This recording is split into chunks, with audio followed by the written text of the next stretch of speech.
અને દીકરી એના દાદાને એવું કહે છે, હે દાદા ઢીંગલે પોતી કે હજુ મારે રમાવું હતું, નથી ખબર ઘૂંઘટ કે મતણાય, નથી જાવું સાસરીએ.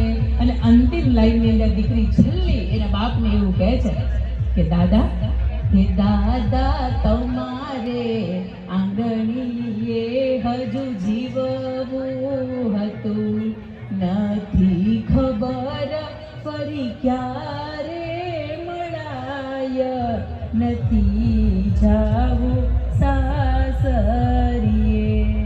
આ દીકરી દરેક બેટી છે ને એના અંદર એના હૃદયની અંદર ક્યાંક હજી એવું હશે કે હજી આ 15 તારીખ 16 તારીખ 17 તારીખ થોડીક મોડી આવી હોત ને તો સારું હતું, હજી 2-4 દિવસ મારા બાપને આંગણે એના ખોળામાં માથું મૂકીને હજી રહી શકત. અને એમ કહેવાય કે દીકરી બાપનું આંગણું છોડીને જતી હોય તો દીકરીના હૃદયની અંદર પીડા થતી હોય તો એવી જ પીડા બાપને પણ થતી હોય. પણ એમ કહેવાય કે મૂછે એના લીંબુ લટકતો બાપ છે એના જીવનની અંદર 2 જ વાર રડે છે, એક દીકરો તર છોડે ત્યારે અને દીકરી ઘરને છોડીને જાય ત્યારે. પણ આ સમાજ વ્યવસ્થા છે કે જેના લીધે આ કન્યાદાન કરવા પડે છે, નહીં તો દીકરીનો કયો બાપ પોતાના કાળજાના કટકાને પોતાનાથી અલગ તો રાખી શકે? એક ક્ષણ પણ જેને એકલી ન મૂકી હોય, એક ક્ષણ પણ આજે નાની નાની ડીંગલીઓ રમે છે એના મમ્મી કરતા પપ્પાની સાથે વધારે રહે છે, આવી દીકરીઓ હોય એને તમે 20, 22, 25 વર્ષની આમ કહેવાય કે આખી કંપની તૈયાર કરી દીધી હોય, તમારે ડાયરેક્ટ કોકને દઈ દેવી હોય, તમને જીવ ન હાલતો હોય તો સાહેબ આ 20 થી 22 વર્ષની દીકરીઓને અમે સંસ્કાર શીખીને અમે મોટી કરી છે તો ડાયરેક્ટ એ વેવાઈને દઈ દેવી કે ડાયરેક્ટ એને સાસરીએ દઈ દેવી, આ બાપનો કેમ જીવ હાલતો હશે? અને એમ કહેવાય કે કન્યા વિદાય થશે ને ધવલભાઈ પછી આ દરેક વસ્તુની નોંધ લેવાશે કે કેટલા થાંભલા હતા, કેટલા સોફા હતા, કેટલી ખુરશીઓ હતી, દરેક વસ્તુની ગણતરી થશે.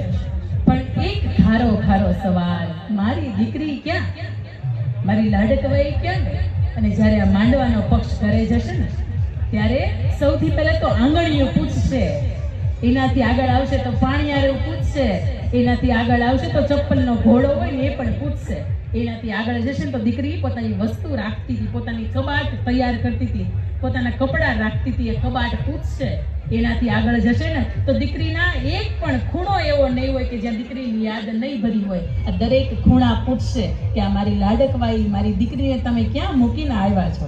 આ દીકરી છે ને એ ઘરનો પ્રાણ છે, પોતાને 4 દિવાલને ઘરને કદાચ મહેલ જેવડો ઘર હોય ને તો એનાથી એક દીકરીના જવાથી મહેલ આખો ખાલી લાગતો હોય, કારણ કે દીકરી છે ઘરનો પ્રાણ છે. અને દિવાલ રૂપી ઘર છોડીને દીકરી સાસરે જતી હોય ત્યારે 2 વેવાઈને મારી 2 હાથ જોડીને વિનંતી છે કે દીકરીની ભૂલ થાય ને તો એને થોડીક રોકજો, થોડીક એને ટોકજો, જેમ તમે તમારી દીકરીને હાથ પકડીને શીખવાડ્યું છે તો ક્યારેક લોટ ઢીલો બંધાઈ જાય કે શાકની અંદર થોડુંક મીઠું વધી જાય કે દાળ થોડીક તીખી થઈ જાય તો એને રોકી ટોકીને કે એનો હાથ પકડીને સમજાવજો, પણ એને વગોવતા નહીં. અમારી દીકરીને પણ અમે ખૂબ ભરપૂર પ્રેમ આપ્યો છે, વેવાય આપને પણ 2 હાથ જોડીને વિનંતી છે કે ત્યાં પણ એ સાસરિયું સવાયું દીપાવે એવો એને પ્રેમ આપજો. અને એકવાર એ ઘરના સાસુમાં હતા, દીકરાના પોતાના 6 મહિના થયા છે લગ્નના, અને ઓસરીની કોરે બેઠા વાટ જોતા હતા કે ક્યારે સાંજે એમના ઘરના સભ્ય આવે, સસરા આવે. એમને કહે છે કે કોઈ મારું સાંભળતું નથી, મને એવું લાગે છે કે ઘરની અંદર મારી કિંમત ઘટી ગઈ છે, અને જુઓ ને આપણો દીકરો છે ને એ પણ થોડીક વહુનો થઈ ગયો છે. એટલે સસરા ખૂબ શાંતિથી એને કહે છે કે તને 3 સમય ગરમા ગરમ વહુ જમવાનું પીરસે છે? તો કે હા પીરસે છે. તો કે તારી તબિયત બરાબર ન હોય ત્યારે તારી સંભાળ રાખે છે? તો કે હા રાખે છે. તો કે એથી વિશેષ એને ક્યારે તને જીદ પકડીને એવું કહ્યું કે મારે પિયર જવું જ છે? તો કે નહીં.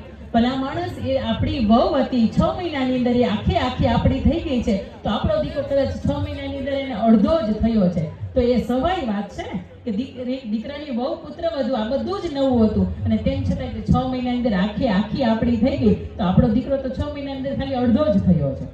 અને આવું એમ કહેતા કે પ્રમુખ સ્વામી મહારાજ છે ને એક વખત એક બહુ મજાની વાત કહેતા દાંપત્ય જીવન માટે કે લગ્ન એટલે એવી વ્યવસ્થા કે અગ્નિની સાક્ષીએ બંધાય અને અગ્નિની સાક્ષીએ છૂટા પડો, એને દાંપત્ય જીવન, સુખી દાંપત્ય જીવન કહેવાય. અને કાગવડથી એમ કહેવાય કે સુરત જવું હોય ને તો એ રસ્તામાં કેટલાય ખાડા આવે, ખબડચા આવે, ડુંગરા આવે, પહાડ આવે, કેટલી ગુફાઓ, નદીઓ આવતી હોય, બસની અંદર તમે જતા હોય તો કેટલાય તે તડકા ને છાયા આવતા હોય. તો સાહેબ 500 કિલોમીટર દૂર જવું હોય તો એ આપણે આવું વેઠી લેતા હોય, અગવડતા કોઈ પણ જાતની આવે આપણે સહન કરી લેતા હોય.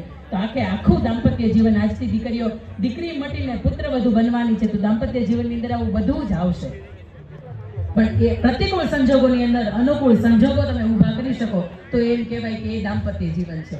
અને ખરાકની અંદર જ્યારે પણ એકબીજાના જીવનની અંદર સુખ ને દુઃખ આવે ને ત્યારે જ તે પરિચય થાય કે સાચી પત્ની કોણ છે અથવા તો સાચો પતિ કોણ છે. એમ કહેવાય કે મહારાણા પ્રતાપનો ચહેરો જ્યારે ઝાંખો પડતો હોય ત્યારે એમના પત્ની જયવંતાબાઈ એમ કહેતા હોય, બે હાથની અંદર તલવાર મને આપી દો અને ચેતક ઘોડો મને આપી દો. હજી એ ત્યાં મેરઠને પાછું વળવાની તેવડ મારામાં છે. જ્યારે પત્ની તરીકે આવો હોંકારો મળતો હોય ત્યારે દુનિયાનો કોઈ પણ પુરુષ હોય એના હૈયા હામ રહેતી હોય. જીવનની અંદર કોઈ પણ જાતની મુશ્કેલી આવે તો એને પત્નીને કહેતા ડર ન લાગતો હોય, કારણ કે ખબર છે કે જીવનની અંદર એ સાથ આપશે ને, એટલા માટે તેને અર્ધાંગના કહેવાતી હોય.